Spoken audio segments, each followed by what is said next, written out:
the stand. Now he runs. He produces a magic print. He pulls out another one. This is incredible. This is ridiculous. This is 15 out of 10 on the incredible meter. What a player. What an entertainer. Give him the medal. Give him the Delier medal. Hello, footy fans, and welcome back to the Chip and Chase podcast. We are here at the conclusion of round 3 of the NRL Telstra Premiership season, and what another cracking round of football it was. So, of course, as per usual, we're going to be going through our review, our wrap-up of everything that was in round 3, just going through all those games, giving thoughts and opinions, everything that stuck out to me, everything that if you missed these games, you might want to hear about. So we won't waste too much time. We know these podcasts go for a fair while as is, and we'll get right into the first match, which of course was the rematch between last year's grand finalists, the Penrith Panthers, defeating the Brisbane Broncos 34-12 in this game. And as the scoreline suggests, if you didn't catch this game, Penrith were absolutely dominant all throughout. They were really, really clinical. I mean, we know that the Broncos came into this game missing a fair few troops, a fair few big names. No Payne Haas or no Adam Reynolds for this one. And then if you didn't catch the game, you wouldn't know that Reece Walsh, his night was ended quite prematurely, pretty early into that first half, with a very nasty head clash with Taylor May, which we will get to. We'll speak a bit more on that as we go. But yeah, when you're going into this game against the premiers of last year, well, the back-to-back-to-back defending premiers, without your halfback, without your electric fullback, and without your best front rower, your best forward, and arguably the best forward in general in the entire competition, you already have your backs against the wall. So very, very tough performance for the Broncos. The Panthers, they were clinical. They really were. Obviously, in round 1, they came out. I was really harsh on them. I thought they lacked everything in attack, and that was just completely flipped on its head in this one. Obviously, they got that win in round 2 against the Eels as well, where they were impressive. But here is where they've sort of really started to impress me and really hit their straps coming into 2024. We knew it'd take a little bit of time, as it always does. They tend to start slow. They lose so many integral players to their side each and every year. But they came into this one, they looked phenomenal, and it was all led from their main man, Nathan Cleary. One of his best performances, definitely his best performance of this season. Of course, only 3 rounds in, but just such a world-class and clinical performance from Nathan Cleary. He could do no wrong. He kicked well. He ran the ball smart every time he touched it. The movement he displayed in all of the attacking lead-ups was incredible. In particular, the try assist that he laid on for Isaac Tungo. I think technically he might have laid on a couple for Tungo, but I believe it was the second try of the game, the first try to Isaac Tungo. How he swept across the field, getting some players under him, drawing players under him, dummy, and then he straightened, double pumped Tungo into a gap. Some of the best halves play you will ever see in rugby league. So you expect nothing less from Nathan Cleary, but I thought he was exceptional. Of course, Isaac Tungo, once again finding himself marking up against a back rower in this one. Brendan Piakura was moved out to centre. After Reece Walsh left the field, the Broncos had to reshuffle. Selwyn Cobbo moved from centre to fullback, and that led to Piakura being placed in the centres. So it makes it a bit easier. It's one of the hardest positions in the NRL to defend in is in the centres. You never quite know what you're meant to do. So for a back rower to be thrust out there, already had a speed disadvantage and not knowing exactly what reads you're meant to make, it's always a tough gig, and now Tungo's got to do that 2 weeks in a row, attacking against back rowers. But you can only play what's in front of you, and once again, Tungo was superb. So really good stuff to see from them. Other standout performers for the Penrith Panthers in this one, Brian To'o, he scored himself a double. I believe I'll get him up here. He would have ran for close to 300 metres in this game. He was absolutely superb. Where are we? Player stats. Brian To'o there, 21 runs, 263 metres, 104 of those being post-contact, 2 line breaks, 12 tackle breaks for Brian To'o, and 2 tries. one of the best winger performances you'll ever see. And I've seen it, Bloke in a Bar recently, he's mentioned, is Brian To'o one of the greatest wingers we have ever seen? And I think there's actually no doubt in that. He's still got so much to carve out in his career. He's still relatively young, Brian To'o, but he's won 3 comps. He's doing stuff that we've never seen wingers do before. And yeah, games like this, I don't know if you will see players do it ever again. This is ridiculous stuff. 12 tackle breaks, 260 plus meters, 2 tries, just ridiculous stuff. But no, the Panthers were absolutely clinical. Another couple standout performers for me. Dylan Edwards, he notched over 300 meters in this one. 29 runs, 309 run meters, 103 of those post-contact, 125 on just kick returns alone. He had 7 tackle breaks of his own. So just really, really clinical stuff. You know, with this Panthers team, their back 5, particularly their wingers and their fullback, they get through so much work. You can always look at this forward pack and say, it's can't match up against, you know, the best in the league, but they always do, because this forward pack, it does the dirty stuff. It does the hard yards, the big hits, the defending really stoutly.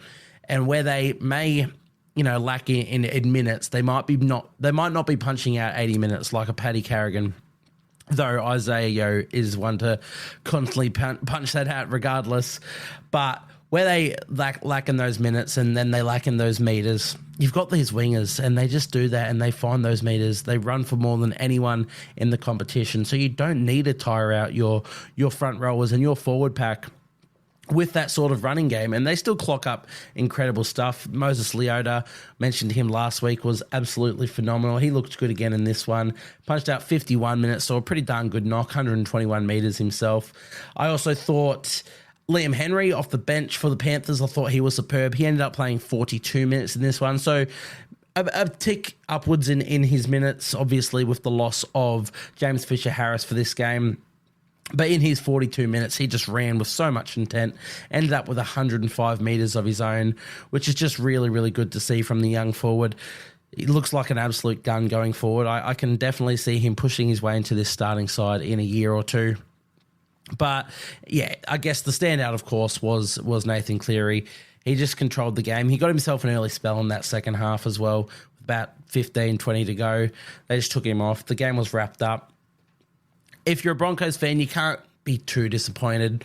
You know, as I said, you go into this without 2 key players in Adam Reynolds and Payne Haas, and then you lose your excitement machine in Reece Walsh very early on. It's a tough knock. It really is a tough one. And it's disappointing as a viewer, because you want to watch these games, you want to see the best of the best going at it, and you feel like that was robbed from you. But you can, you know, that happens in rugby league. There are always going to be injuries and you can't control that. We will actually speak on that now. So for those of you who missed it, why Reece Walsh left this game was, of course, a head knock with Taylor May. Taylor May sprinted out of the line to make a tackle on Reece Walsh and jumped out, and they both just bang, collided heads right in the cheekbone of Reece Walsh, and there's a fractured cheekbone for Reece Walsh now, so he's expected to miss a few weeks with that one. He was allowed extra time to pass the HIA and everything, of leaving the field with that. Didn't matter. He did pass the HIA, but they were getting ready to put him on, and he had blurred vision, so they didn't risk it, and good for that, because now it's been diagnosed as a facial fracture. There's a bit of conjecture about the hit, whether it should have been a send-off or regardless. I think the commentators annoyingly just kept going on about it all night. Oh, Reece Walsh is off the field based on a tackle that was deemed a penalty, deeming it illegal. So why is Taylor May still on the field? It's not how it works.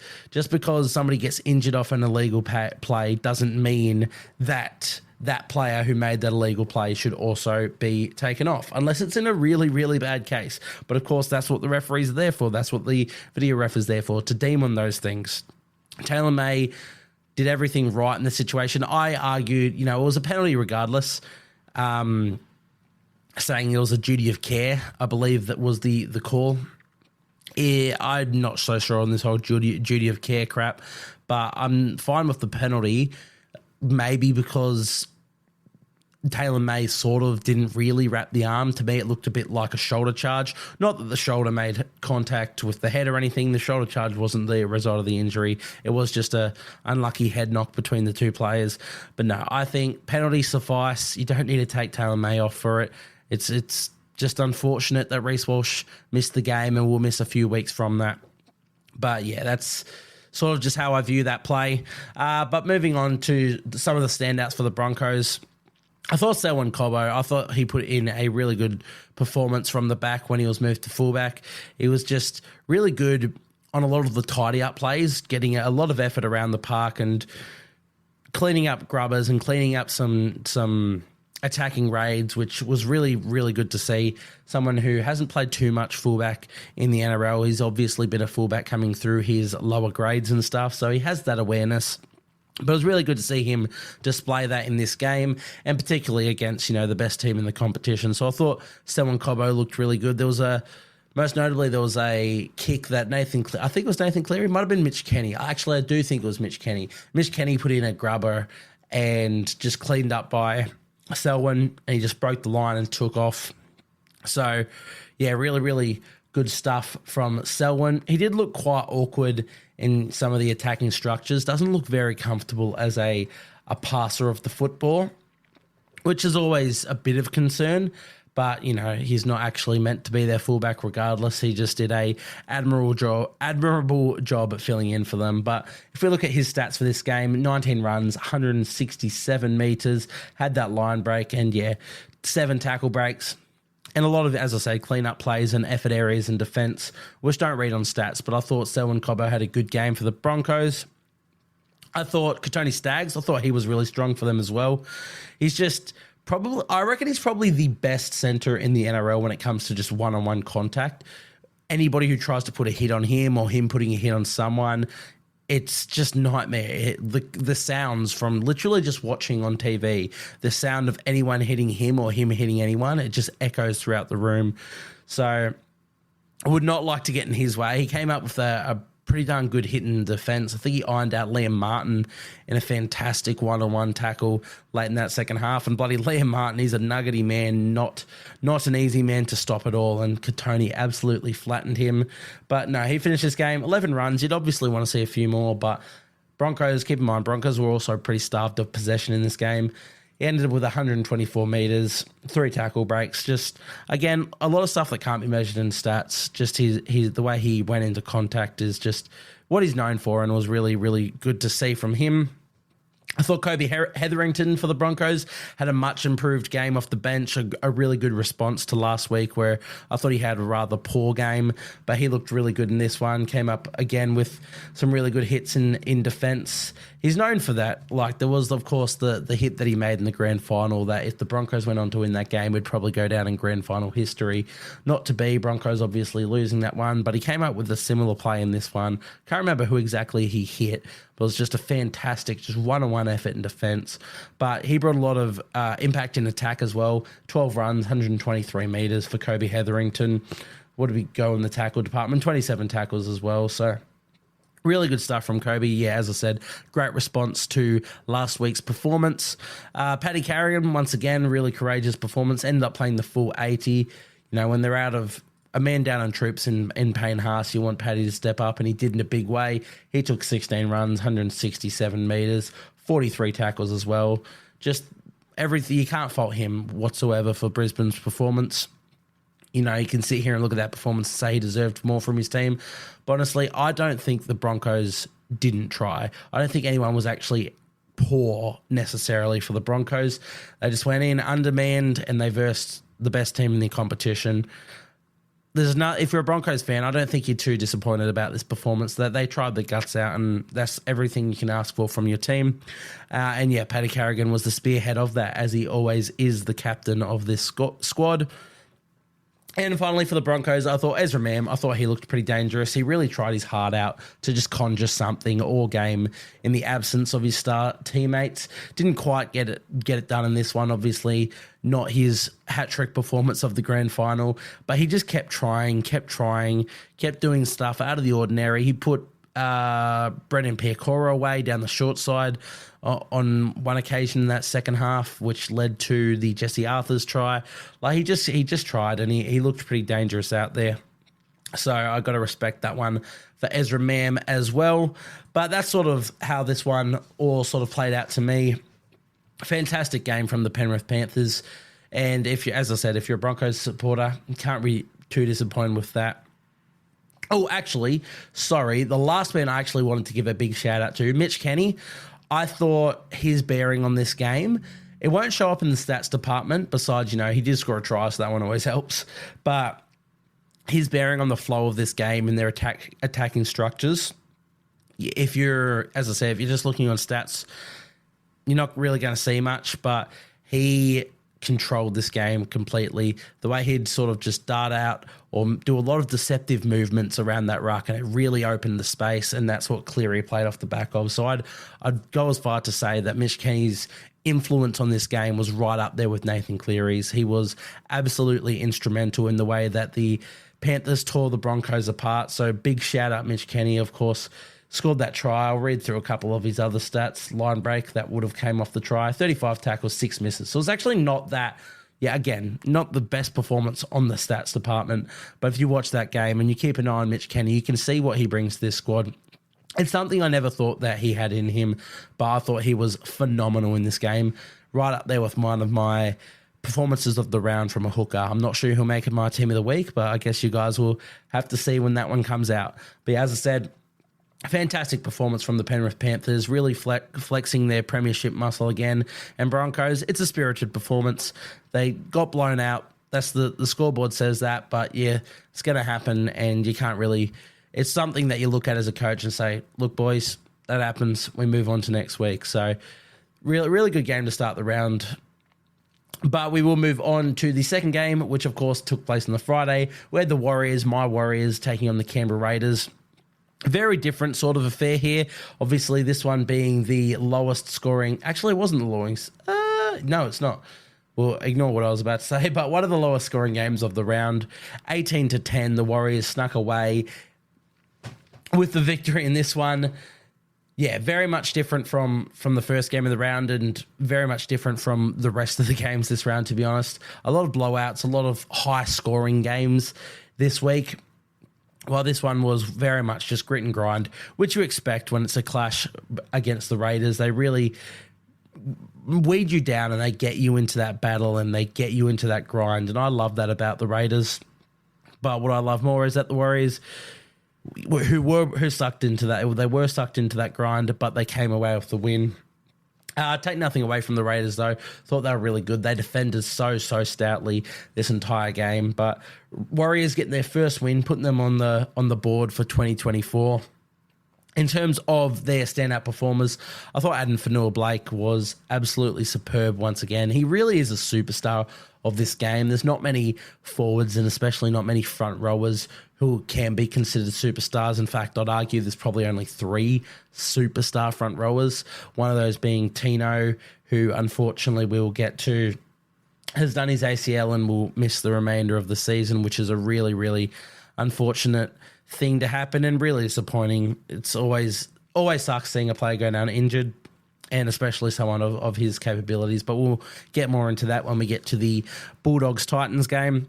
But I'd say AFB, Tino, Fa'asuamaleaui, and Payne Haas are probably the 3 superstar front rowers in our competition.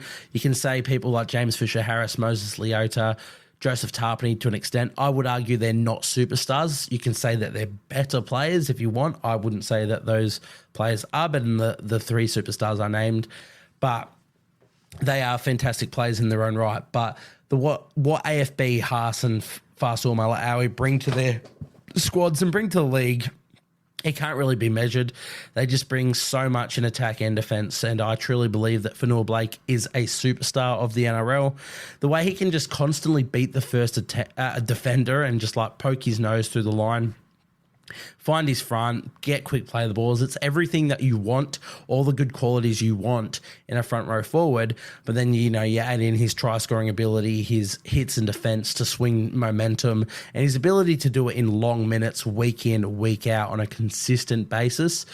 You have a superstar, you really do.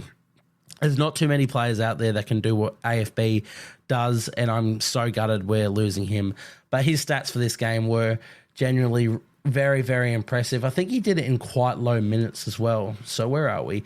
We've added Fanua Blake, 48 minutes for Fanua Blake. So as I said, a low playing game for him. Normally he's up around that 55 to 60 minute mark. But of course, once again, a try. He continues that try scoring form. 15 runs, 159 metres. The line break, 2 tackle breaks, and 27 tackles. Fantastic stuff from him. There's not much to say. As I said, you can always look at just metres run or try scored if you wanted that. But it's about getting to your front. It's about that play, the ball speed, and he does it so well because he just beats defenders on every carry. So fantastic display from Adam Fanua Blake. Once again, I thought it was another really good display from Dallin Watene-Zelezniak. Again, he got into my team of the week last week, and he might back it up again in this one. He had 17 runs, 178 metres. As I've started to say, I think his from the back is almost or just as important as his try-scoring ability for this side. There are plenty of times that we're under the pump. Our forwards are tired.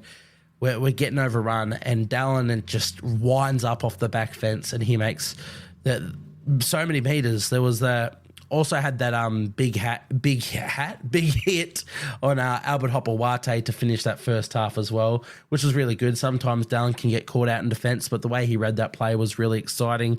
And then he had that, of course, the darting run in field where he linked up with Luke Metcalf to put us on the board there. So really good game from Dallin Watene-Zelezniak once again. Didn't score any tries in this one, but as I said, it's what he brings in other facets of his game that make him so important to us. Also conjured up, as I said, the try assist and 6 tackle breaks as well. So great stuff from Dallin. I thought Mitch Barnett might have been our best, though, to be honest. Obviously, what Fanua Blake did and how I just raved on about him, you'd think he was. But Barnett's effort areas were absolutely superb in this one. He took 15 carries, 150 metres, so 10 metres a run. Did it all in 62 minutes as well. He was out there for a long period of time. 33 tackles, but again, it's another performance that doesn't show up in the stats department. Just the way he held himself on the field, the way he just chased back. There was the one-on-one tackle he made on Matt Timoko, who had the quick restart, caught the ball in goal, or they kicked it dead, I can't remember. Regardless, Timoko sprinted up to the 20. He's off and gone. All the Warriors are tired. They can't get back there in time. But Mitch Barnett got back there and one-on-one tackle on Timoko, which not many players can do. Timoko is a very hard man to stop. And the way Barnett just did that tackle, the fact that he was back there despite being a front rower, and then to make that tackle, slow it all down, it was just really good stuff. That's just one area that I've got an example of off the top of my head. But he was fantastic. There was another one where he just sprinted up in support of, I think Tom Ale might have been one to make a break. And Mitch Barnett sprinting up in support of him didn't quite lead into a try, which you expect when your front row is the one leading your support play. But the fact he's doing those effort areas is what makes him so special and what makes him so integral to this team. So I thought Mitch Barnett was one of, if not the best for the Warriors out there. Loved his work.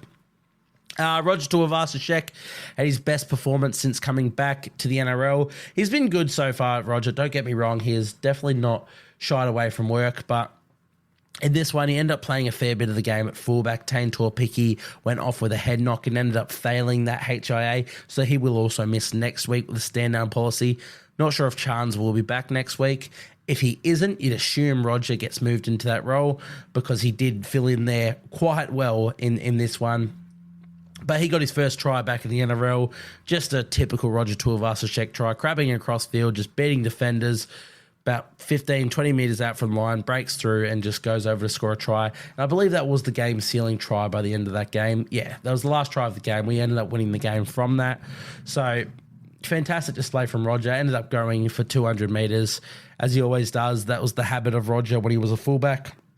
Now it's the habit of players like Dylan Edwards. But yeah, fantastic display from Roger Tuivasa-Sheck in this one. Very happy to have him back in this side. Jordan Rapana for the Raiders. I reckon he is absolutely killing it for the Raiders. Him at fullback is I said it last week as a bit of a joke, but also not, that he seems to be exactly what they've needed at fullback. And honestly, it keeps looking like that. Once again, coming up with big plays. He was everywhere on the field. And I've been looking at, just some of the Warriors forum pages and everything, and every one of the fans of the Warriors as well, from what I've seen, they're giving Jordan Rapana massive raps. He genuinely was everywhere on the field whenever we were doing an attacking raid or putting a kick through, or the way he'd jump out of the in goal to get a 7-tackle set, fall down, get up and run out to do that 7-tackle set. His effort areas are unmatched, and you love that for him at the Raiders. He ended up topping the metre count of the entire game, 205 metres for Jordan Rapana. Just an absolutely fantastic game from him. Really impressed with his work there. And I love how he has just been for the Raiders. I love how the Raiders have performed so far this year.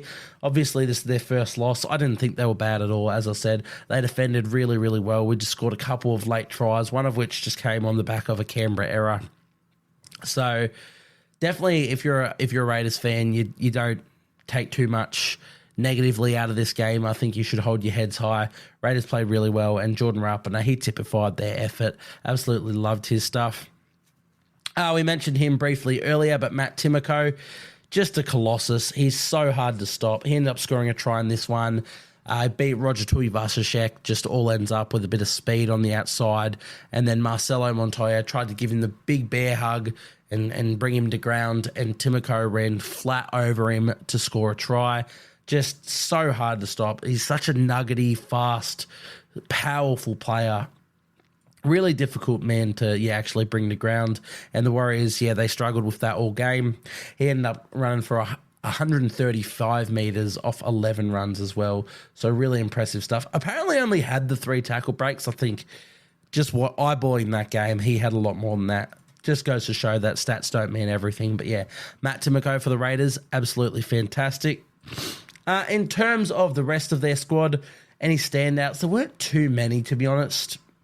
I thought Ethan Strange handled himself defensively well, but he did miss a lot of tackles. Again, not all missed tackles are the same. There are some missed tackles that you get up, you make that contact, you fall off, but someone else brings him to the ground. That's still a missed tackle on the stat sheet, but it didn't lead to anything. In fact, you've actually earned yourself and your team a retrieval. But I thought he looked good. He keeps easing into this season pretty well. Xavier Savage had some good moments, but came up with a pretty poor kick right at the end when they were chasing points. Besides that, there wasn't too much of note. Their forwards were kept pretty quiet. I think Joseph Tarpany played pretty well, but nothing stand out. But again, it's not a performance from the Raiders that necessarily has standout performers. They just played really well across the park, and you got to give that to them. So really impressive stuff from the Raiders. They look to be in form for season 2024. Really like how they played. Didn't get the chockies, just didn't quite get the chockies in this one, but they came up against a strong Warriors side in Christchurch. It's a tough odd gig. Thought they played well, and I thought if you're a Raiders fan, you keep your heads high after that one. Alas, we'll move on to the next game, of course, which was the Roosters defeating the South Sydney Rabbitohs 48-6. Now, if you heard the preview, I predicted Roosters to get this one done. I think I might have said 1-12. I'm not sure. I've very much had my worries about the Rabbitohs from everyone I've talked to that knows more about the Rabbitohs and the inside of the club than I do. There seems to be a lot going on behind the scenes that is not very good. So I was very confident Roosters got away with the win. I thought the Rabbitohs would have been a lot more up for this game than they were. I was hoping for a closer clash and just a more physical clash. We didn't get that. The Roosters absolutely decimated them in this one. We will get to it, Bunnies fans, but yeah, definitely not too much to really take out of it. Definitely just a really poor performance from them. As for the Roosters, they were really clinical. They just ran hard. Another one of those performances I've mentioned a few times where they just have weapons across the park and they can score in so many ways. And they did that. They seemingly scored in every way imaginable in this game, which is what you want to see as a coach. If you can, score tries and score points in every facet of the game, then how a team's meant to defend you. They can only defend so many things. So really clinical performance from the Sydney Roosters in this game. I thought their best player, of course, James Tedesco. I mean, he always seemingly is. He scored a double in this one. I think he set up another try. Let me get the stats up now, but he was just everywhere. He's been so good so far this season, 2024. You know, obviously a lot of criticisms of his game last year. I thought, you know, pretty unfair on him, but regardless, if it's caused him to come out and have this chip on his shoulder and play like this, then I don't mind the fact that they happened. But yeah, he scored 2 tries, 2 line break assists, 1 try assist, 1 line break, 170 metres, 8 tackle breaks. Just a phenomenal game from James Tedesco. He could do no wrong, and he was just everywhere on the park, everywhere for the Sydney Roosters. Scored 1 try supporting up the middle off a Brandon Smith nice short ball, which was really good. He scored another one trailing a kick where he just got it in goal. Set up breaks, set up tries. He was just, as I said, phenomenal game from James Tedesco. I thought Dominic Young had one of the best all-round games I've seen from him since he came into the NRL. Obviously had a standout season for the Newcastle Knights last year, did Dominic Young. But in this one, I thought he was fantastic. He was absolutely everywhere. He defended so well. Scored a try. I think he had a couple line breaks. 18 runs, 170 metres, 3 line breaks, 2 try assists, 12 tackle breaks for Dominic Young, 0 missed tackles, 100% tackle efficiency. He was everywhere. As I said, one of the best all-round games I've seen from Dominic Young. His positioning in attacking structures was like everything you want from a winger. I don't know what else there really is to say about him. He did have, I guess, a 1 blind on his game. He had a pretty poor drop ball late in the first half, but I don't think anything came of that. I don't think the Rabbitohs didn't score any points off that. So, yeah, you don't want those to happen, but every other facet of his game well and truly made up for it. Definitely one of the best performances I've seen of a winger this season. So shout out Dominic Young. Who else for the Roosters did we have noted down? Jared Warrior-Hargreaves, thought he was very strong, very energetic, especially in that first stint. Really had the Rabbitohs just on the back foot. Of course, his minutes and everything going down each and every year. He's winding into the back end. This is his last season.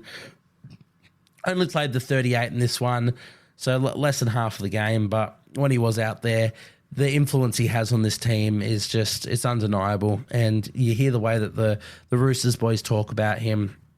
He's so important, so integral to their team. But yeah, I thought his first stint especially was really, really strong and really had the Rabbitohs on the back foot early. He loved just getting a run in and behind the ruck, which I think is an art that just seemingly still goes unnoticed unless your name's Cam McInnes. Cam McInnes loves a dart behind the ruck. But if you're darting in behind the ruck, you're guaranteed easy meters. You're guaranteed a quick play the ball. And Jared, in his experience, he knows that. He realises that. And he kept doing it all game. So really loved his performance in this one. I thought Sam Walker, he played well. He obviously left this game after 47 minutes with, I believe it was another concussion in the second half. But he scored 2 tries. He had a kicked 4 from the goal. He just has a knack for finding himself in the right position at the right times. Just one of those players that just can make that sort of stuff happen, which you really want.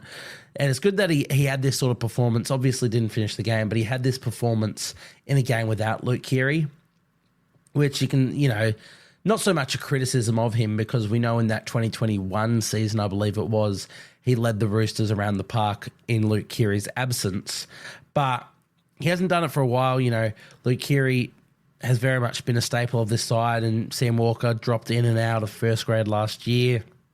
But I thought he looked terrific in this one. And, yeah, scored a couple of tries to boot for that one. Shame he didn't get to finish the game. And, of course, I believe he actually did just have his HIA downgraded to a Category 2. So he actually might be right for next week. But we'll have to see how that one plays out. Teamless Tuesday, not too far away, and we'll look at that then. But his halves partner, Sandon Smith, thought he had a fantastic game. He's just a footy player. He really is. He can impact the game in any role he is on the field. Just the sort of player that you just want out there. You don't need him in any set role. You just want him on that field. He can do it all. He really can. But he had a really good game in this one. With how thin like the halves market is at the moment in the NRL, I would not begrudge a club for throwing a bit of coin at him and just letting him run the side, or just letting him play his natural game. As I said, I'm not quite convinced on what his best role is. He impacts the game when he's on at hooker. He impacts it when he's just playing around the ruck as a sort of lock forward. And he impacted the game in this one at 5'8". So definitely a player I'd throw a bit of coin at. Not too much. He wouldn't cost too much, obviously, as a utility player at the moment. But you could do a lot worse than having him in your halves. As we found out in this one with the Roosters, I thought he was excellent. He took 7 runs, only 38 metres, but just really darting, would beat defenders a lot, and he'd create a lot of space. Had the line break assist, 2 try assists, one of those being an incredible kick over the top. I don't know what it is with tries this year coming off like kicks, but that one was mental. Just a drop ball, a loose ball on the ground, and he just towed it up. Ad-lib play, perfect on the dime to Joseph Manu, who scored a try in the corner. Yeah, just that's what I mean about he's just a footy player. He can make those sort of things happen. He had his fingerprints all over this result. Almost every attacking set he was involved in. So got to shout out Sandon Smith for that performance. In terms of the Rabbitohs, unfortunately, I thought they were just very passive in defence. Lots of one-out running as well. You can't win a game when you're not throwing shapes at them or not running in pairs, running in numbers. If you're running one out, it's one of the fundamentals that you're taught in younger grades. If you're running one out, you're just going to get picked off. 2 in a tackle, 3 in a tackle. You put on your back, slow play the ball, etc. If you're running 2 out or 3 out, got another player with you, it's committing other players to them. But the Souths, I think a lot of it was because they were tired. They were run off their feet all game by the Roosters, which, of course, is just a credit to the Roosters. But, yeah, Souths, quite disappointing. I don't know really what to say. Their defence imitated that of the Tigers last week. They weren't getting up off their line. I want to say a lot of it was fatigue, but they were doing it from the opening whistle, to be honest. So, yeah, really, really disappointing stuff from the Rabbitohs. They never even looked like being in this game, and there are very few standouts across their team as well, but I guess we'll go into a few of them. I thought Tavita Totola, I thought he looked all right. I think he might have been, looking here, Keon Kalormatangi, who also had a really good game. They are the only Rabbitohs forwards to run for over 100 metres. Totola taking 12 runs, 110 metres. Keon having 15 runs, 134. Keon especially, he looked really good. Posed a bit of a threat all game. One of the only Rabbitohs players that actually looked threatening out there. He had 12 tackle breaks? 12 tackle breaks. There you go. Yeah, Kieran Kalahormatangi was really good. As I said, I thought Totola, he was pretty good. Poked his nose in behind the ruck a few times, had some nice damaging runs, beat a few tackles, got a few quick play the balls, but not all that much. And unfortunately, there was just no other go forward for them. I thought Tom Burgess, he didn't get onto the field till quite late, only playing 26 minutes in this one. But when he was out there, I thought he was really good for the Bunnies, and they were swinging momentum back for a very, very brief period there. And besides that, Cameron Murray, worked his butt off in defence again. What did he end up with? Few tackles? Yeah, 55 tackles from Cameron Murray. He can't ask for much more. Lastly, I thought Jack Whiten, I thought he looked pretty good in his debut for the Rabbitohs. Just brought a lot of energy. Had a couple errors here and there. I'm not sure how much was necessarily his fault or just poor passes given to him. I'll let you guys be the judge of that one. But he brought a bit of energy, which is what you need at the moment, especially with their backline shortages. But no, Jack Whiten, he had played pretty well. Unfortunately, that was sort of it for the Rabbitohs. Just Whiten, Totola, Kalohomatangi, Murray and Tom Burgess off the bench. I thought everyone else was quite poor, to be honest. I think even Damien Cook, some of their consistent players really let them down. There was just not too much to get excited about for the Rabbitohs. I'm really worried about them as a club at the moment. I don't know where they go to from here. Obviously, they've had a really tough start to the season just with the competition that they're versing. But losing 48-6 in the derby against your rivals, it's not good enough. As I said, doesn't matter. Coming into this game, I was like, doesn't matter where these teams are on the ladder, they get up for it. And Rabbitohs proved me wrong. They did not get up for this clash. They were really, really poor. Still a long season. Maybe they can claw their way back up into finals or at least contention for finals. But at the moment, I'm quite worried about the Rabbitohs and where they stand this season. So yeah, just a really poor performance from them. Their fans did not deserve that. But alas, we will move on to the next game, which of course was the Bulldogs and the Titans. This one finishing completely different to what I predicted. If you followed my previews, you would have heard that I tipped the Titans. Well, they lost this one 32-0, and we will get to the Titans aspect of it, but I thought they were very, very poor, and I'm really, really worried for them as a squad. But we will start with the Doggies. I thought they were really good. I thought they were clinical. They dominated possession, run meters, runs, post-contact meters, line breaks, tackle breaks. They were the better squad across every facet of the game in this one. And I didn't know if they could have that either. I thought, it could be a close game. Two teams that were winless before this one. Both teams were quite disappointing in their other outings. I didn't see it being this sort of commanding performance from the Dogs, but I'm really happy that they did it. I think it was a fantastic win from them, and they have given their fans a lot of hope for the rest of the season. They were dominating. They had so much structure, which is good. As I said, they've lost a couple games, but they've kept the same base squad, the same core. They're trusting the process, and then the process comes to fruition in this one. So really good stuff from the Doggies in this one. I'm sure their fans would be very, very happy with that one. In terms of some standouts, not necessarily a standout, I suppose, but I really liked to see Matt Burton playing both sides of the ruck. He was floating across the field. Exactly what we want to see from Burton. He was running the ball a lot as well. Didn't quite, reach the heights of last week where he was phenomenal. But it just bodes well for the Doggies, and obviously they got the results, so it doesn't really matter how he plays. But yeah, I really liked seeing how he just floated both sides, was attacking both sides, and yeah, it's going to create headaches for any side that they're playing if Burton's keeping his attacking talents on either side and he's popping up everywhere.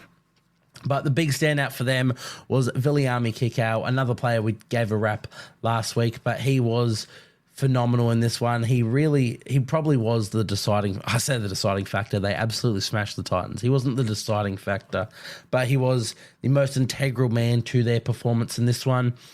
15 runs, 122 metres, scored that try, had a line break assist, couple tackle breaks. Not the most standout performance in terms of stats, but again, it's his other facets of the game that go unnoticed in the stats department that he was incredible in. Like his try came off a charge down, which is an effort area, and that's not shown like in the stats department.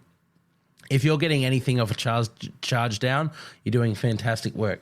His chases in defense, like off the kicks, phenomenal. Like his pressure in defense, what he brought to this game cannot be measured in stats. And it's just a fantastic performance from Viliami Kikau, one of his best performances in Bulldogs colours. So really, really liked what I saw from him.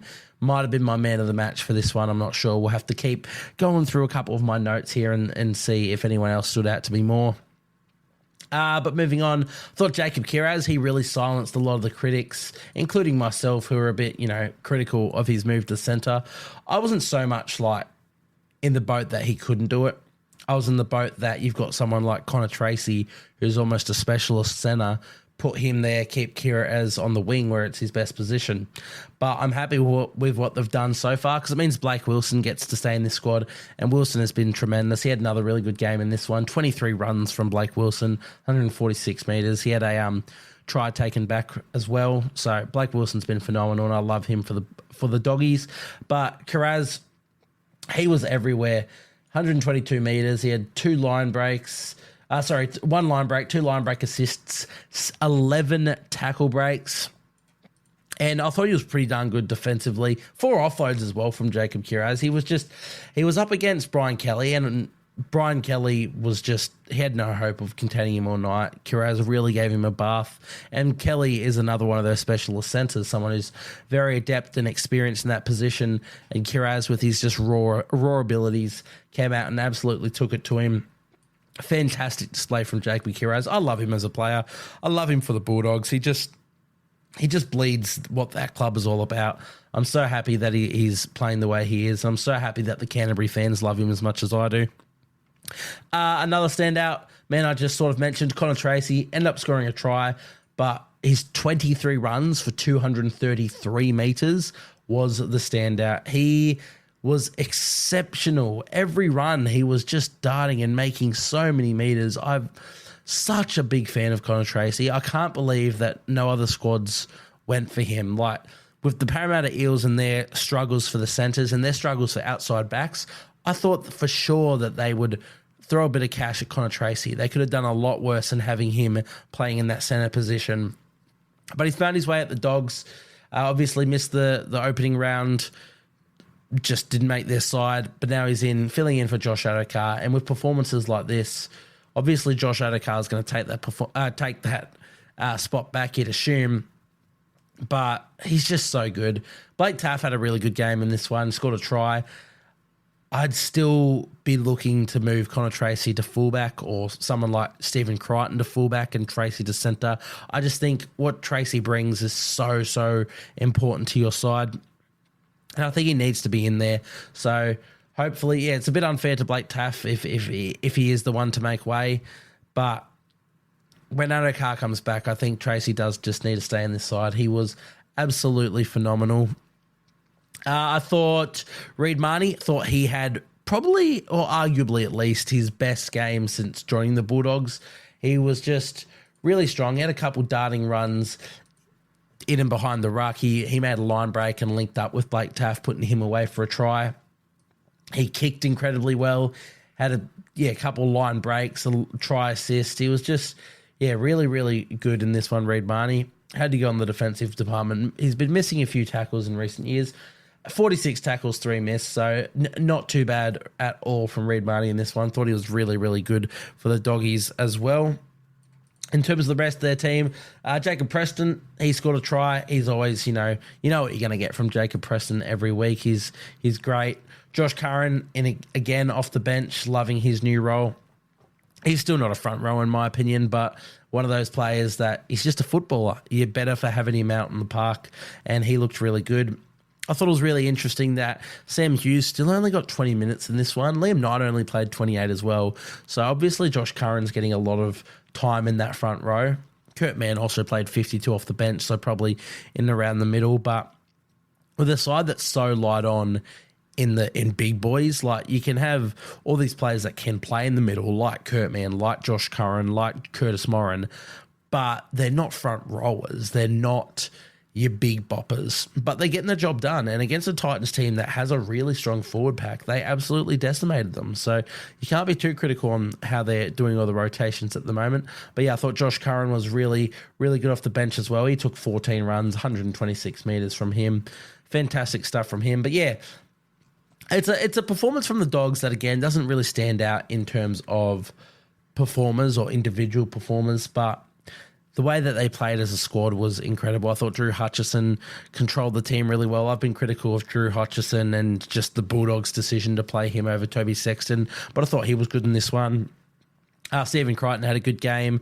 Again, only taking the 10 runs, but just there's facets of the game that don't show up on stats that Stephen Crichton is just fantastic at. His kick chases in particular.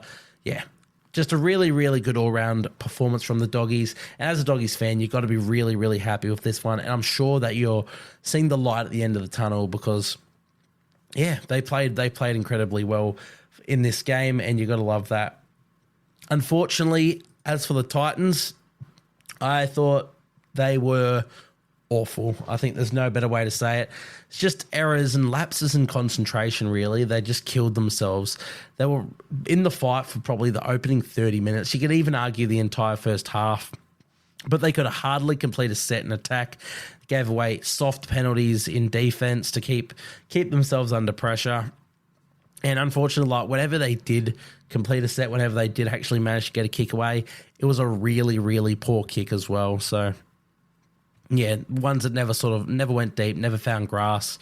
Yeah, just allow the Dogs to return the ball an easy 20 metres each set, and yeah, they just continue to shoot themselves in the foot, unfortunately, did the Titans. But yeah, kudos to the Doggies for punishing them for it. They played a really energetic and clinical game of footy. In terms of standouts for the Titans, really hard to find any. Let's touch on something that's not so much a standout, but the biggest news of the game, I mentioned it earlier, Tino Fa'asuamaleaui went off with a knee injury, and that has since been confirmed to be an ACL tear. So Tino is going to miss the rest of the season, and that is just heartbreaking stuff for Tino and for the Titans. I think it is the absolute last news you need as a Titan. He's your leader, he's your best player. And yeah, to lose him for the season, it's going to be really hard for them to come back from this. I think I had so much hope for the Titans this year. And, you know, we're, again, only 3 rounds in and they've only played 2 games. You can't write off teams after that. But I'm going to. They could get the spoon based on what I've seen so far and the fact Tino's now gone. I know there's not much positive to say about the Titans. And it's really unfortunate. The Titans are probably my second team, just a team that sort of was around when I was first really getting into rugby league. I love their colours. I love the Gold Coast as a place. Titans are my second team, and I had some hope. I had a lot of hope for them in this one. Well, not in this game in particular, though I did have a bit of hope in them. But for this season, and yeah, I've been really, really disappointed. In terms of standouts, as I said, there's really nothing. Keanu Keaney, he tried hard all day, had 20 runs, but a couple errors in him. I'm looking across their park. No one stood out to me at all. Yeah, genuinely nothing. I really wish I could find anything positive to say about the Titans, but it was just a horrific performance, and it was just capitulated. Well, not capitulated, but emphasised by just the Tino injury. That is the worst possible news for them. So yeah, tough stuff. One of those performances you're just going to have to look at as the Titans and just put a line through it. I don't know what you do. They were awful. They really were.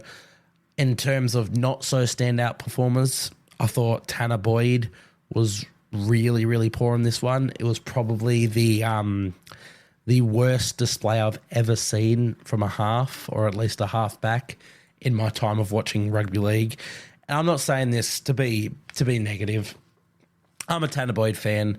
I'm a fan of players. I'm a fan of every rugby league player, and I'm a fan of rugby league. I want to see everybody playing their best. I want to see everybody enjoying and just making competitive games. And it's not so much calling out players. I'm not going to be negative and say Tanner Boyd's this, Tanner Boyd's that. It's just saying, look, it's a poor game. I'm sure he's the first to admit that. He's the first to know that, and he'll hopefully come back better from that. But lots of kicks just charged down, had no running game, lots of errors. Just he was under constant barrage from the Bulldogs, especially kick out all night, and they forced a lot of errors from him. But yeah, really, really poor performance from Tanner Boyd, and just as I said, a really, really poor performance from the Titans. I don't want to spend too much longer on it. It was just, yeah, there's not much to say. If you're a Titans fan, I feel sorry for you. Like, I'd be incredibly disappointed if my team came up with a performance like that. But you move on. You move on to next week. That's all you can do. Just try and keep hope. You know, Des Hasler's still the coach. You'd want to hope that there is light at the end of the end of the tunnel for you guys. But yeah, that's sort of the end, or everything I've got to say for the Bulldogs Titans game. So let's move on to a more positive light. The Dragons taking on the North Queensland Cowboys. This one ending 24-46 in favour of the Cowboys. So when I say a more positive note, the Dragons, there are positives to take out of this game, and I guess we will look at you guys first. But that first half I thought was just really, really good. I enjoyed the entire game, but that first half in particular, I thought it was really entertaining. Because I think sometimes games with this many points scored can get quite monotonous, but I thought both teams really had their periods of dominance in the first half especially, and that kept me really engaged. And just, I guess, the clinical and dynamic way that the Cowboys played in that second half really added to that. Unfortunately, I think the Dragons, they just blew too many opportunities. They really did. RFM bombed an easy try over the line, just dropping it cold. Sloan would have scored under the posts if Flanagan noticed him looming up after a break. Lomax scores if he catches that bomb in the second half. And there were plenty of other blown chances as well. They had their moments. They really did, the Dragons, and they looked good in attack.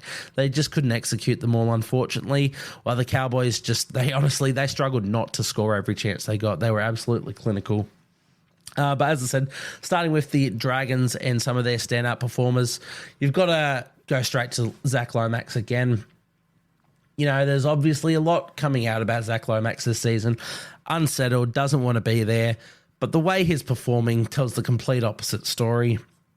He's been one of their best players, if not their best player this season. And I've been really critical of Zach Lomax over the years. Someone who I thought just went for the flashy plays and didn't earn them. But how he's playing this year is just phenomenal. He scored a double in this one. Let's get the stats up. I'd assume he probably took the old 20, 25 runs as he has been averaging this season. He seemingly took 2 runs a set every time. Yeah, there you go. 20 runs, only 142 metres in this one. So the Cowboys dealt with him pretty well in defence. But yeah, fantastic game from Zach Lomax. 100% from the tee as well. Definitely, probably. You can't say those two words together. But probably their best player in this one. Beyond that, what have we got? I thought Ben Hunt had another great game, as he always sort of does for the Dragons. He's someone that even if he's having a poor game, it's literally just because he's trying too hard, and you can never fault Ben Hunt's lack of effort. But he had a few try assists in this one, a couple line breaks, just really had everything on a platter. He kicked well. Really, really good performance from Ben Hunt, I suppose. Just the way his role in their attacking shapes, obviously you'd expect that as the halfback, but he makes everything happen. He's just, it cannot be understated. You need to watch those games and really look at the work he does. I guess I'm struggling to put into words how important he is to those attacking raids. But another really good game from Ben Hunt. I thought Jack Bird, he looked really, really good. He's flourishing in his return to the centres. Another thing that, I'm the king of doubters, but I'm also the first to admit when I'm wrong. I didn't know if Jack Bird could really make that transition back into the centres. I've always thought his centre was his best position, but he looked big. He looked not so much unfit, but just big last year in the second row, and I worried whether he could lose that weight and get that speed and get that agility and that fitness back, but he's proved he very much can. He was so good. He was giving Valentine Holmes a bath early in that first half. Obviously, Valentine ended up having a really, really good game. We will get to him. But I thought Jack Bird was really, really good for the Dragons. He just, as I said, I've said it a few times, he just looks so fit, so fast, so strong. And we know the ability he has. He can conjure something from nothing. 118 metres, line break, try assist, just... really, really good game from Jack Bird. Blake Laurie, the trucker of nut blocker, another really good game. I got a bit sick of the Dragons fans in the crowd that I could hear over the microphones in this one. But what I didn't get sick of was when they were screaming every time Blake Laurie took it off the kickoff and just ran full pelt at the Cowboys line. I love that from a front rower. He's so no nonsense. It's just up and down, up and down. I think it's an art that's lost today in rugby league. Obviously, you want your dynamic forwards, but what Blake Laurie brings to your team is really important too. Thought he had a really, really good game. 14 runs, 146 metres, 54 post-contact. Had 4 tackle breaks, the big fella. You don't expect that. And he made 28 tackles as well in only 46 minutes of game time. So, yeah, really good game from Blake Laurie. I thought Jack de Belin was quite good as well, the front row partner. He played 61 minutes, took 14 runs, 111 metres, 2 offloads, 40 tackles. Can't really ask for too much more from Jack de Belin. What else we got here? Oh, Luciano Leilua, obviously making his return to the side that he debuted with back in 2016 and against his former club in the Cowboys in this one. He was really good. He only took 9 runs but ran for 104 metres. They were struggling to contain him all game. Ended up with a few tackle breaks as well. But, yeah, just really had a lot of impact, really damaging runs. Really like that for the Dragons, if they can get him back to his best, having him at second row and Jaden Sewer, who's ruled out when you bring him back into that side. There's a lot of ability there. So really good to see Leilua's performance. Sort of wraps it up, unfortunately, for the Dragons. Oh, I thought Kyle Flanagan played a really good game as well. Obviously scored a really good solo try, but I also liked the way he only kicked a few times in the game, but every time he went to kick, they would lay off him and he'd just keep darting up and darting and just running and running. And then when they finally bit, he'd kick and he'd always get it right. So I thought Kyle Flanagan, I think he's settling in quite well to the Dragons, and I hope they really get around him because it can be easy to make him the easy target when the coach is your dad. But I think he's been really good for the Dragons. Had a couple of line breaks and a line break assist as well, did Kyle Flanagan. So good stuff from him. But in terms of the Cowboys, as I said, they were clinical. They were absolutely phenomenal. They just managed to score on every set, and they scored in a million different ways. Another one of those teams. They are now the only team this season who is 3 from 3. Every other side has got a loss or whatnot. They're the only undefeated side so far in the NRL. And they're proving their premiership credentials. They look, as I said, they look phenomenal. In terms of some standouts for them, you've got to start with Drinkwater. I thought he was electrifying. He's been relatively quiet in the opening couple of weeks, but in this one he was fantastic. He scored a try, which, wasn't actually too much of his own work. That was from a kick that Kyle Felt batted back. Scott Drinkwater being the recipient of that. But no, he took 22 runs, 164 metres, 2 line break assists, 2 try assists, 6 tackle breaks. He was everywhere. He conjured every attacking set.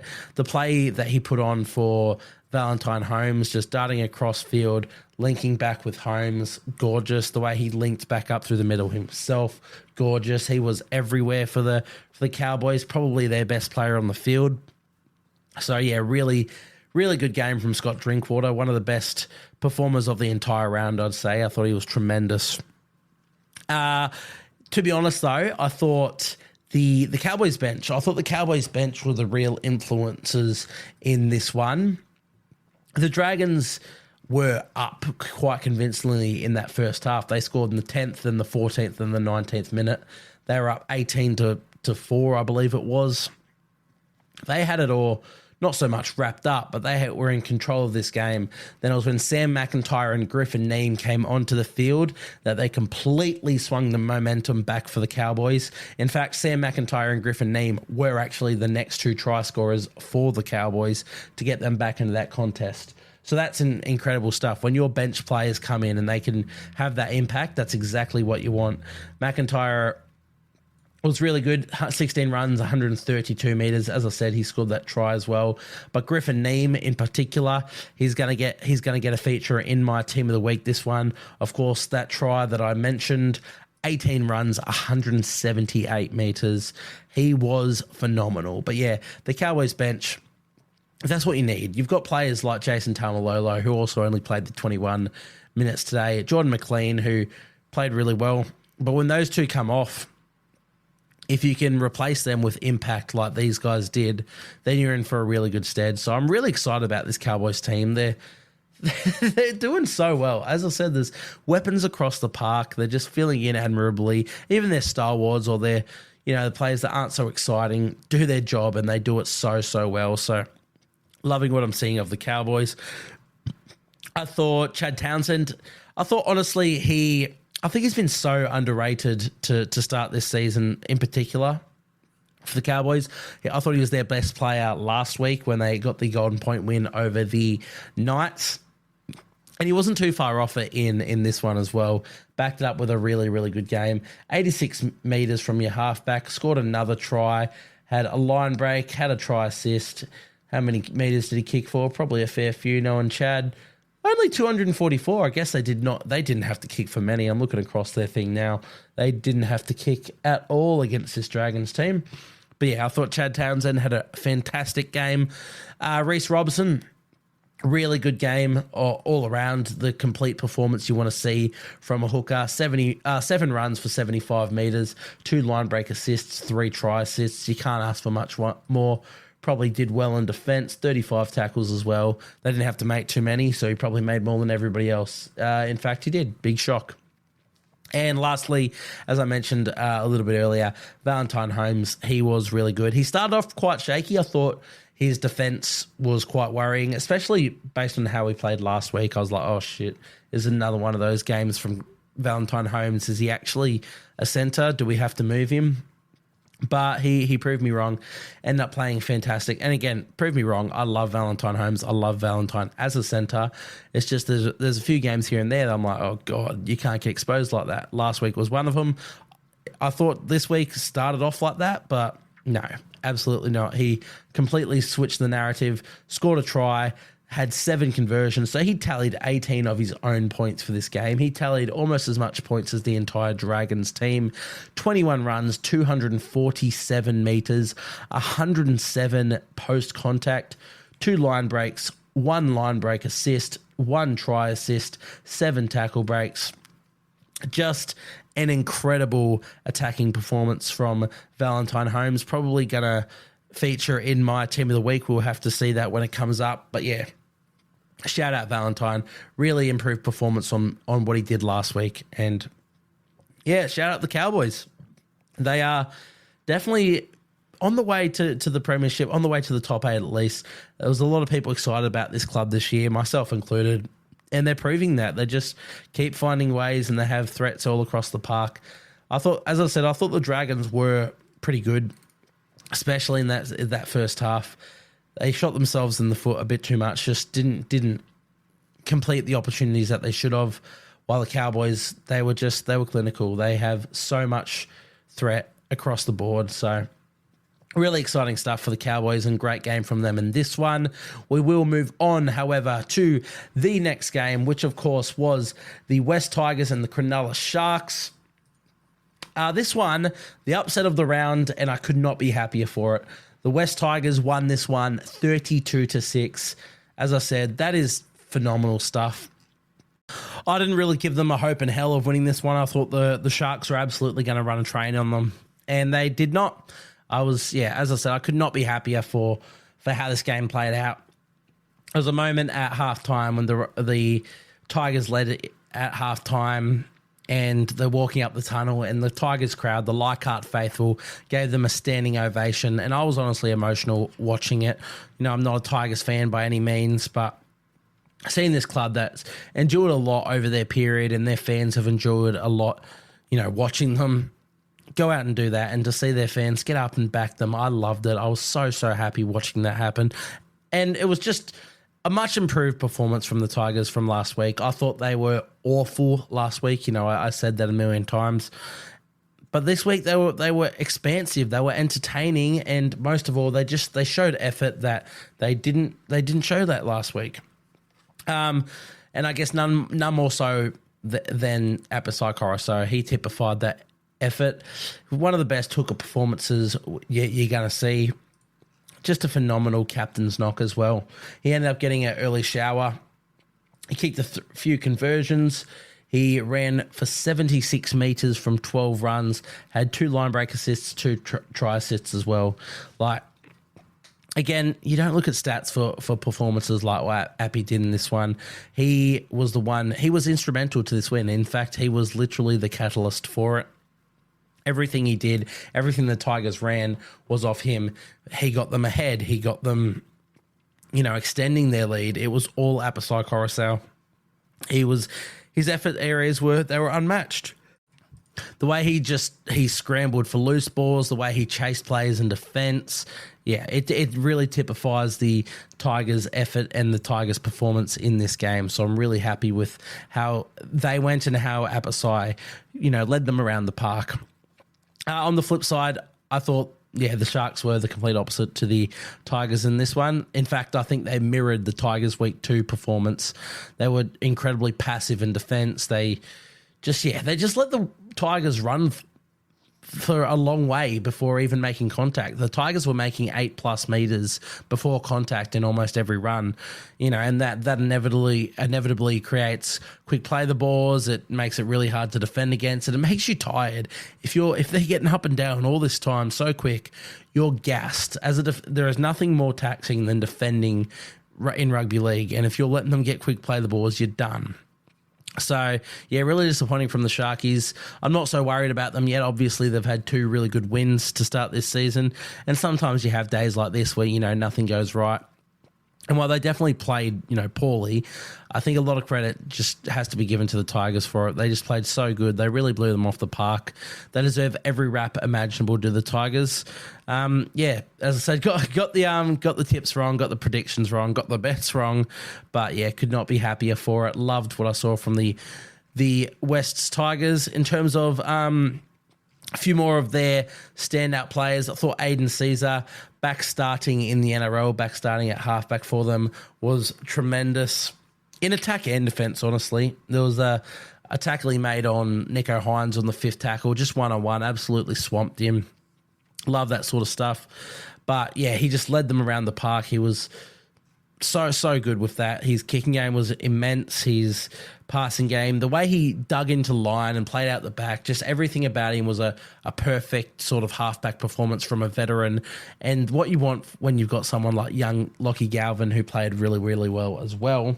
But when you've got someone like Lockie Galvin playing and learning his trade, all you need to do is you just get your troops around the park and you play a nice halfback controlled game, and then the rest of the game will just unfold based on that.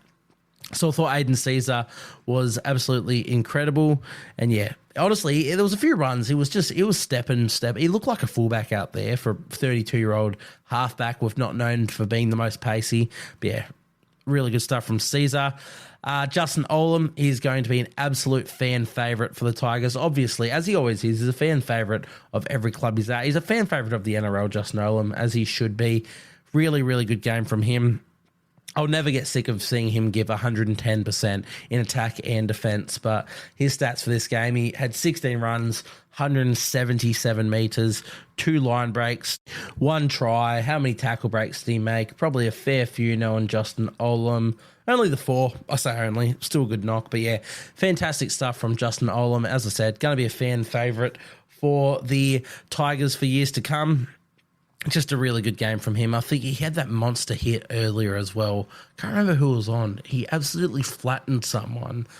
Forget that. But go back and watch the game. Go watch the entire game. Do yourselves a favour. Watch the entire game. If you didn't see this game, there's a lot to take from it, and it's just really, really pleasing as a Tigers fan especially. But moving on from him, Lachlan Galvin, he's going to be an absolute star of the future. I love how he's come into this league with absolutely no preservation for himself. He goes about his business. He tries hard, and he's gonna reap a lot of rewards from it. I hope he has a really good career, and I hope he continues it for the West Tigers. He looks so happy there. They gave him an interview at full time, and he looks to love the club, and he looks to just be enjoying his footy. So I love that. I also thought Jareem Buller, once again, the star from last year for the Tigers, they unearthed him. He was really good. He scored 2 tries in this one as well. 5 tackle breaks, Really, really good stuff from Jareem Buller. And as I said, just really good stuff from the Tigers in general. As for the Sharkies standouts, look, you have to go straight to Siosifa Talakai. Based on what we've seen so far in 2024, it's going to be very hard to knock him out of the centre of the year the centre of the year battle. At the moment, it's him and Isaac Tungo definitely leading that way. But in a losing effort in this one, he had 21 runs, 203 metres, 74 of those being post-contact. He had a line break assist, 8 tackle breaks. Just fantastic game from Siasifa Talakai. Another one I thought was really good was Siona Katoa. He was really damaging on the wing. They struggled to wrap him up all game. Also finishing with 197 metres, the second most of the Sharkies, of only 14 runs too. So, yeah, a couple line breaks, 7 tackle breaks. He was really, really damaging for them. Beyond that, there weren't too many standouts, unfortunately, for the Sharkies. Ronaldo Mulatalo had another good game. He took 25 runs. Braden Trindle, I thought, was pretty poor. Hines, he tried. He had a line break as well. Like, he wasn't a bad game from Hines, but he did also have 2 kicks out on the full, which were quite poor of him, and something I've just never seen from Hines. I've never seen him do it once, let alone twice in the same game. So, yeah, not the best game from the Sharkies. I guess McInnes was pretty good again, darting in behind the ruck, as I always love to see. And Tommy Hazelton, once again, off the bench, was really good. But that's about it for the Sharkies. Definitely a performance you want to put behind them. Let's hopefully just put it down to the Tigers' passion at playing at home for the first time this season, and not so much for the Sharkies.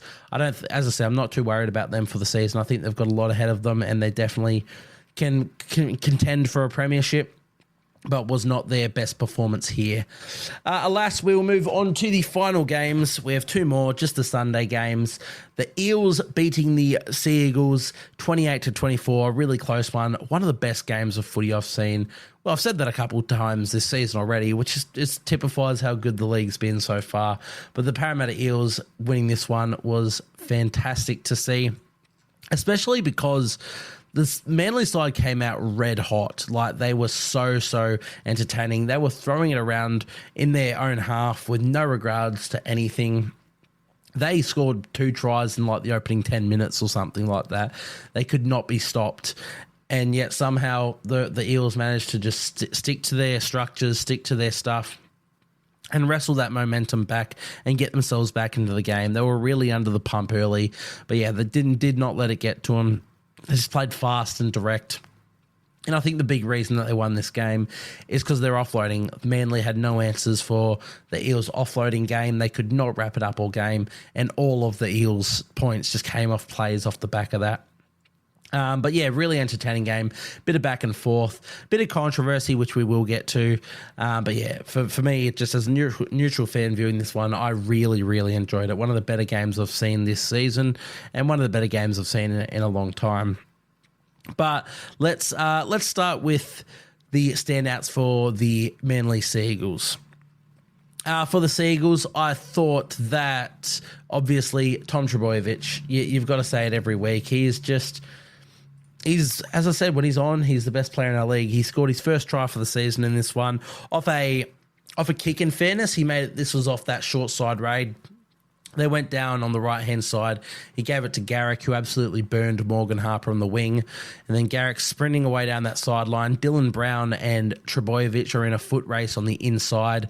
Garrick kicks it ahead, and then just seeing Trbojevic open up and just stride out and just gas Dylan Brown. And keep in mind, Dylan Brown is a very fast player. Probably the quickest half in the comp. Maybe his half partner might be quicker. But absolutely blinding speed from Dylan Brown. And Trbojevic just opened up and left him in the dead. And it's something that we haven't seen from Turbo in a while. He obviously wasn't striding out last year, trying to fix his running style, to fix those, to strengthen his hammies, make sure he wasn't going to tear them. But yeah, he just took off, scored that try, which was great to see, but he just came up with a number of attacking plays, number of attacking raids. He was instrumental into all of it. 19 runs for 175 metres, 3 line break assists, 1 try assist, 5 tackle breaks, and of course the try. Let's get into it now. There was a moment in that second half when Manly were chasing points to get back into this game. Luke Brooks crabbed across field, couple of inside dummies, then hit Trbojevic on an inside ball, made a break up the middle. He linked with Kula, who went in under the posts. The try was called back for an obstruction because Jake Trbojevic ran into the line and was deemed to have denied Luca Moretti a chance to get there. Personally, I have no issue with the call. Everybody's crying about it. Everybody's saying Manly were robbed. Even if that call was wrong, which by every letter of the law, it wasn't wrong. It was the correct call to make. It has never not been the correct call to make. But even if it wasn't wrong, even if it was wrong and Manly score off that, they're still behind. And sure, you can say, oh, yeah, but you don't know what happens. They have the momentum, blah, blah, blah. Yeah, you're right. You don't know what happens. Maybe that try kicks Parramatta into gear and Parramatta go on to win the game. I don't know. You can't call robbed when you're literally losing the game and a call goes against you. And even if it went for you, you are still behind. Regardless, go back and watch the game. Formulate your own opinions on it. Let me know what you think. But basically, to try and explain it, Jake Trbojevic was a decoy runner. He ran up and stopped in the line. Luca Moretti was dawdling across, was not really. He was gassed. He didn't look like he was even making effort. He wasn't going to get there. Regardless, Jake Trbojevic stopped in the middle of the line, stopped in the space. Tom Trbojevic went through the space, went through that gap.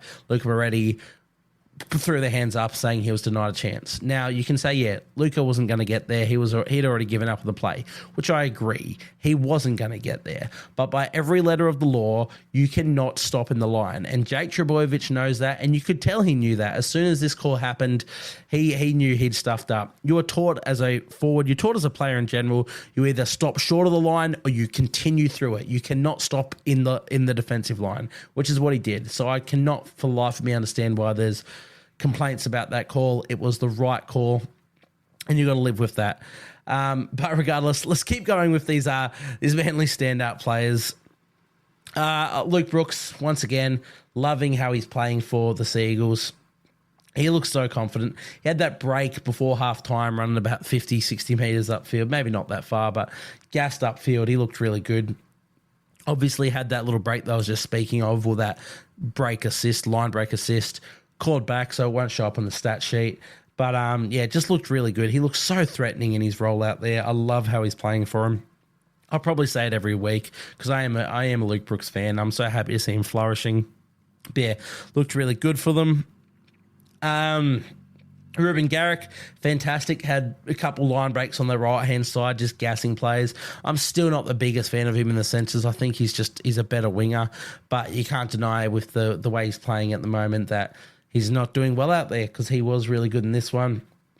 Ended up scoring himself a try and, notching over a few conversions as well, did Ruben Garrick. So really good stuff from him. I thought Daly Cherry Evans, he's like 35 and he's in the peak of his powers. I've never seen him play better footy than I have this year, last year and the year before. Right in the twilight of his career, he's killing it. I thought the kicking game the kicking duel, if you will, he and Mitch Moses had was top notch. They just understand the game so well. They kick to corners, they kick deep. They're not afraid to kick early in the tackle count. They just know how to control a game of rugby league. And I loved seeing the kicking game. It's not the most exciting thing. It's not try for try. It's not bash and barge. It's not big hit. But we're on the back foot, let's kick it deep, let's turn them around. And then alternatively, the very next set, the next halfback goes, let's do the exact same thing and kick it to that corner. And I love that. That was so good to see. So I really liked what I saw from Cherry Evans. I really liked what I saw from Mitch Moses as well. Just the halfback duel there. In terms of, how I saw this one playing out in my preview, I said Manly's forward pack have stood up really well so far this season. Can they do it against the Eels? And can they do it after that opening 20, 25 minutes when Junior Paulo and Ryan Madison get on the field? And this game showed exactly that. They could not. Not a single Manly forward ran for 100 metres in this game. They were just beating all ends up. And sure, they can play expansive footy. A lot of their tries, all of their tries came from them spreading it, which is good. Play that expansive footy. Play to your strengths because their forward pack isn't not up to standard, but they're not up to the standard of some of the most elite teams in our comp. And that's just a fact, unfortunately. They're a good squad. They're a good forward pack, but they're not tippity top. So play to your strengths. But in this one, as I sort of predicted, the matchup that I outlined in my preview was actually the bench battle to see how this game would break open when these benches came on. And when the Eels bench came on, they took over the game. They completely wrestled momentum back. Junior Paulo, once again for the Eels, absolutely tremendous. I thought Ryan Madison was fantastic. But let's just go and have a look at their offload stats, because this is what killed the Seagulls this one. The Seagulls could not wrap up any of these offloads, and the Bulldogs and the Eels just ran amok on them after that. So across the squad, we had Gutherson with 1 offload, Harper with 1 offload, Moses with 1 offload, Junior Paulo with 4 offloads, Bryce Cartwright with 3 offloads, Jaman Hopgood with 3 offloads, and Ryan Madison with 3 offloads. Manly couldn't keep up. They were so tired, and they could not stop these Parramatta forwards. And I love that, because when you've got, as I said, when you've got this bench of Paulo and Madison coming on, and they can just do that. Another one I thought was actually really good was Luca Moretti. He only played 19 minutes, but when he was out there, he made some bloody good runs. He only had the 6 runs, 63 metres. But yeah, really liked how Luca Moretti played. Obviously got that penalty by sort of playing on being obstructed, but hey, you get that on the jig bobs. But yeah, really good game from the Eels here. In terms of the other standout performers, Gutho again puts in his usual work. I thought the halves, Dylan Brown was really good, running the ball a lot, coming up with good plays in defence. Had that try assist he threw a few rainbow balls over the top, but one of them ended in a try assist to Morgan Harper. As I said, I've spoken of Mitch Moses and his kicking duel. He was really good. He scored a try off a Junior Paulo offload, which is one of the best offloads you will see. And beyond that, yeah, not too much. Obviously, Junior Paulo, I think he's fantastic, and I love his role off the bench. I thought Jaman Hopgood was really, really good for them as well. And shout out Regan Campbell-Gillard, who played his 200th game in this one. So look, I know I've spent not as much time on this one as I have with some of the other games. I'm going very over time with how long this podcast has been, but this one was my favourite game. The raps I can give it can only go so far. Go back and watch it. If you didn't see this one, go watch it. Fantastic game of footy, and I'm really happy that the Eels, not so happy that the Eels won, but just happy that we got a great game of footy. These are two sides, based on this performance that I see going deep into September footy, I think they're both bound for the finals based on this performance. So, yeah, really exciting stuff to see, and what a match we had. All right, let's finish off this podcast with the final game of the round, that being the Knights and the Storm. This one was the lowest scoring game of the round, a bit of a different one compared to the high scoring affairs that preceded it. But the Knights ended up coming away the victors in this one, 14-12. So I did get a tip right this round. It was a really interesting one, though, because the Knights scored both their tries in the first half, keeping the Storm to nil. And then the Storm scored both their tries in the second half. It wasn't the only thing that even Kalen Ponga's penalty goal was in the first half. Knights went up 14-0 and then ended the game 14-12. So if it wasn't for that first half flourish and that first half penalty goal, might have been a different story. The Storm really came back at the end, as they did against the Warriors. Tyron Wishart scored in the 75th minute to bring them within striking distance, and Ryan Pappenhausen missed a 2-point field goal to almost level the game. But really good win from the Knights. Obviously not the most convincing performance, but to get the job done against the Storm, you got to take that anytime you can, just to get yourselves on the board in front of your home fans against one of the better teams in the comp. As you know, despite the fact that they're missing players, you can only play what's in front of you, and they did just that. In terms of standout players, we have to go straight in for Kalen Ponga. I thought he was probably the Knights' best. He looked so dangerous out there. 22 runs, 193 metres. You know, what do we got here? 2 conversions, 1 penalty goal. Not really the stats that matter. Yeah, the try assist the try assist. 8 tackle breaks, by the way. Throw that in there. The Kalen Ponga try assist was from dummy half. He jumped into dummy half on a short side play and absolutely speared it across the face of the Melbourne Storm on the short side and hit Inari Tuala on the wing there, who crossed. What a ball. It was so sexy to watch. Yeah, fantastic stuff from Kalen. But just beyond that, he was involved. He was running the ball. He was breaking so many tackles. He just looked looked, he was everywhere, and that's what you wanted. Someone I called out, and not called out, but pointed out as someone to really look out for, and one I was really excited to see in this one. And the matchup, of course, against Ryan Pappenhausen, who was by far the Storm's best as well. He ran it 25 times himself, Ryan Pappenhausen, for 171 tries, and he scored 171 tries, 171 metres, and he scored a try of his own as well. So that fullback battle did not disappoint. In terms of other standouts for the Knights, thought Dane Gagai was brilliant. He ended up scoring a try in this one, but just his effort plays. A lot of stuff goes unnoticed about Dane Gagai, but he's so good in defence, and he works his butt off. Really loved his effort areas in this one. His centre partner in Bradman Best was really good as well.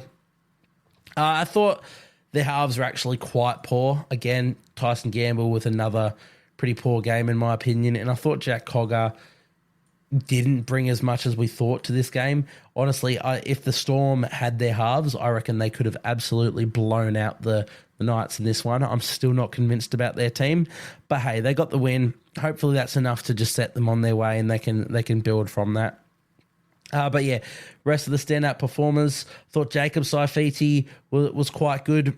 Of course, the starting of the two Saifiti brothers, he had a few really good carries in behind, and he was putting the Storm on the back foot early. I thought Kai Pearce-Paul played really well, ended up playing the full 80. I didn't think he'd get through it. Dylan Lucas was, of course, on the bench, but he ended up taking a few minutes from Adam Elliott and honestly from Tyson Frizzell, which is, really shocking, but Kai Pearce-Paul in that 80-minute role looked really, really good. He's going to be phenomenal when he warms into the NRL. And Jaden Bradley, we got to see back in the NRL. Did not have the best game, and he's only 30-odd minutes on the field or something. What did he play? 27. But just good to see him back out there. He'll warm into it. He'll get his game fitness back, and he'll be right to go. But yeah, again, not really a performance that stands out on paper or on standout performance for the Knights. They played well, and they did their jobs, and they got the win. As for the Storm, can't be too disappointed. You're without both your halves, and they're not just any halves, they're absolute superstars. So you're always going to be on the back foot. They tried their heart out as well. As I said, Ryan Pappenhausen was really good. I thought Harry Grant, he tried really hard. I thought Tyron Wishart looked really, really good as well at halfback. Not your traditional halfback, but he's a goer. He really is. Another one of those players I've been talking about. Just a footballer. You're better for having him on the field. I don't care what position you throw him in. Just put him out there. He'll make things happen. He scored that late try, almost reminiscent to the way he scored in the finals last year to almost get them the win. So really good stuff from Tyron Wishart. I think the Storm, unfortunately, just sort of lost the forward battle, the only forward that was really good for them, in my opinion. I mean, Alessia Katoa was pretty good, but I thought Trent Liero was fantastic. He was absolutely everywhere for the Storm, to be honest. I'm loving his move to lock. His link play is just getting better and better. He defends stoutly in the middle. He seemed to just be taking 2 runs a set this one as well. Where are we for the stats? There, Jesus, 23 runs for 205 metres in only 65 minutes as well. Didn't even play the 80 in this one. That is an incredible knock from Trent Liero. I knew he was running everywhere, but I didn't expect it to be that good. So shout out him. I thought he was fantastic for the Storm in this one. They also, it's important to note that they lost Ramus Smith with an injury pretty early into this contest, only playing about 19, 20 minutes. So Kane Bradley, who they've identified as a forward for this season, end up playing the majority of the game, 60-odd minutes at centre. So that stuffs up your rotations. Sean Bloor, late inclusion of the game, played 73 minutes. He looked fine. Yeah, but not too much to note for the Melbourne Storm. Obviously, there's probably not too much you take away from it as a coach either. You're without your halves. You're without a lot of you're without Christian Welch off the bench. You're playing just for pride in the jersey at that point. So you're just going to scratch this one off your list. It's unfortunate they lost, but good for the Knights to get away with the win and get their first win on the board, meaning they're not. There's only 2 undefeated sides. Sorry, 2 two sides who haven't won a game so far left in the NRL, and that, of course, are the Rabbitohs. Those, of course, are the Rabbitohs, who are 0-3, and the Titans, who are 0-2. They're on the board in terms of points because they got the 2 points for the bye. But yeah, two sides left in the NRL. We're only 3 rounds in the competition, and every side bar 2 have got to win. That just it goes to show how incredibly competitive this league is, and yeah, we're better off for it. So yeah, unfortunately, won't spend too much longer on that. But great win for the Newcastle Knights. I'm sure their fans will be really happy with that one. And as for the Storm, it happens. You move on to next week when you get Jerome Hughes back. Actually, they've got the bye next week, to my knowledge. So you move on to the week after when you get Jerome Hughes back, and hopefully Cameron Munster after that bye. But that'll wrap us up for this one. I've gone way over what I usually do. But if you've made it to the end here, thank you guys for tuning in. Of course, I've mentioned the Team of the Week a few times. If you want to know who makes my Team of the Week, head over to the Instagram at Chip and Chase Podcast. It'll be uploaded on there and you can interact with me there. But once again, thank you guys for tuning into this one. And I'll see you guys next time.